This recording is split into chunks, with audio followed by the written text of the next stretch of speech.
The snow is falling down, bouncing lightly on thy fur. We can start the countdown to a jolly Catmas purr. Put some milk by the tree, for Santa may be thirsty, and a big tuna cookie, so he may not be hungry. Merry, merry Catmas, happy, happy Catmas, jolly, jolly Catmas, let's all purr on Catmas. Let's run out in the snow, cold snout, wet paws. Together we follow the trail of Santa Claus.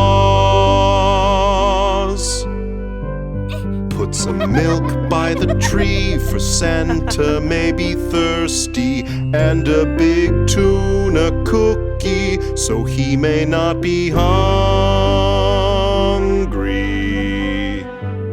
Merry, merry Catmas, happy, happy Catmas, jolly, jolly Catmas, let's all purr on Catmas. Oh, where did he go on his sleigh to the skies?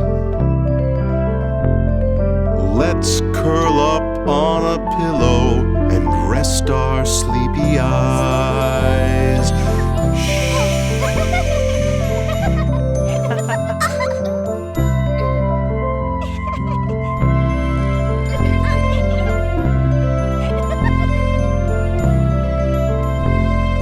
Let's all purr on Catmas.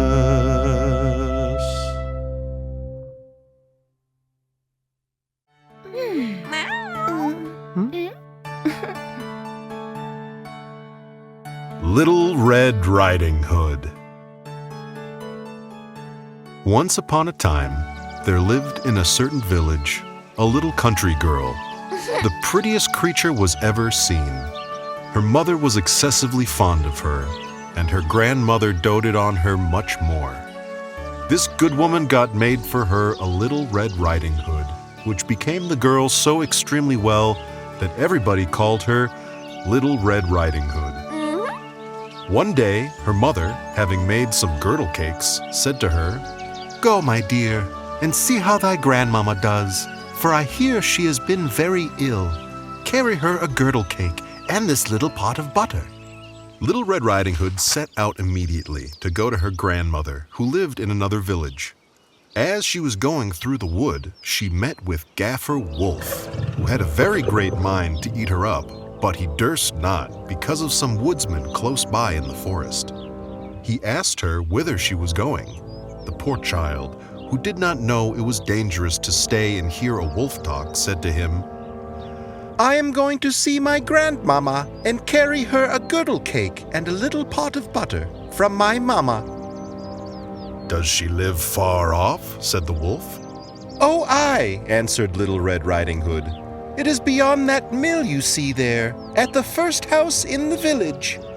"Well," said the wolf, "I'll go see her too. I'll go this way and you go that, and we shall see who gets there the soonest." The wolf began to run as fast as he could, taking the nearest way, and the little girl went by the farthest about, diverting herself in gathering nuts, running after butterflies, and making sniffs of all the little flowers that she met with. The wolf was not long before he got to the old woman's house. He knocked at the door. Tap, tap, tap. "Who's there?" "Your grandchild, Little Red Riding Hood," replied the wolf, counterfeiting her voice, "who has brought you a girdle cake and a little pot of butter sent you by Mama." The good grandmother, who was in bed because she found herself somewhat ill, cried out, "Pull the peg and the bolt will fall." The wolf pulled the peg and the door opened, and then presently he fell upon the good woman and ate her up in a moment. For it was above 3 days that he had not touched a bit.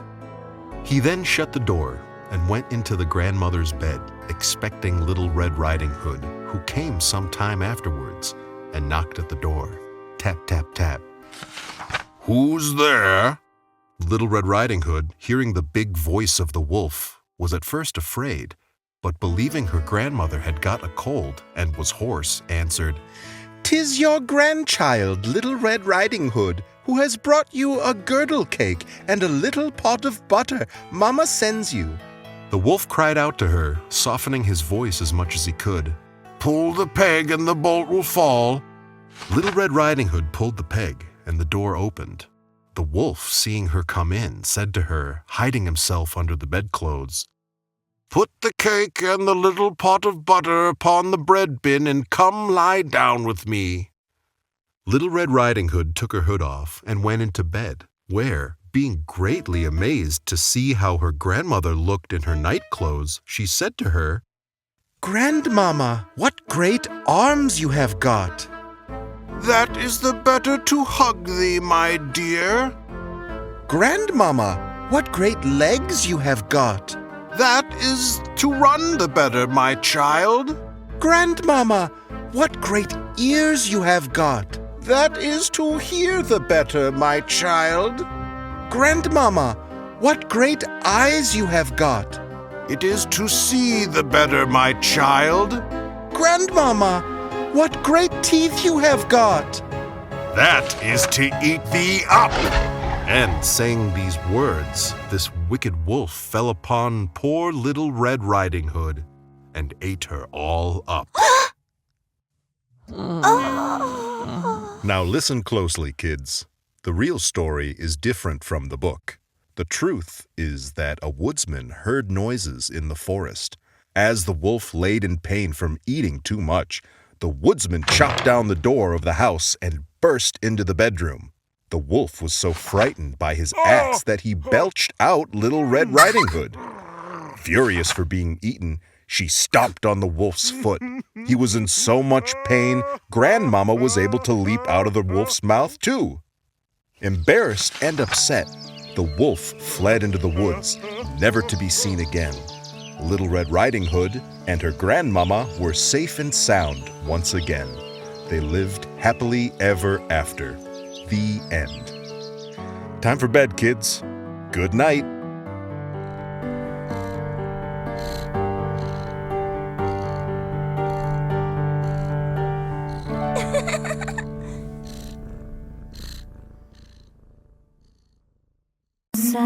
Silent night,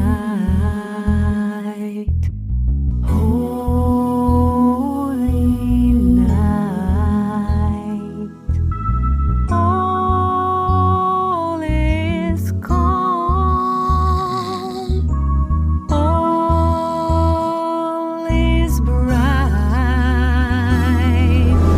holy infant so tender and mild, sleep in heavenly peace,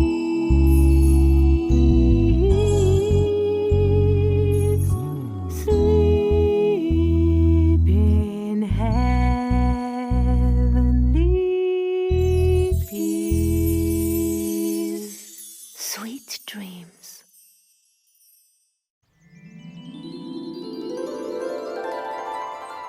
The snow is falling down, bouncing lightly on thy fur. We can start the countdown to a jolly Catmas bird. Let's sit by the tree for Santa may be thirsty, and a big tuna cookie so he may not be hungry. Merry, merry Catmas, happy, happy Catmas, jolly, jolly Catmas, let's all burn Catmas. Let's run out in the snow, cold snow, wet sounds, together we follow the trail of Santa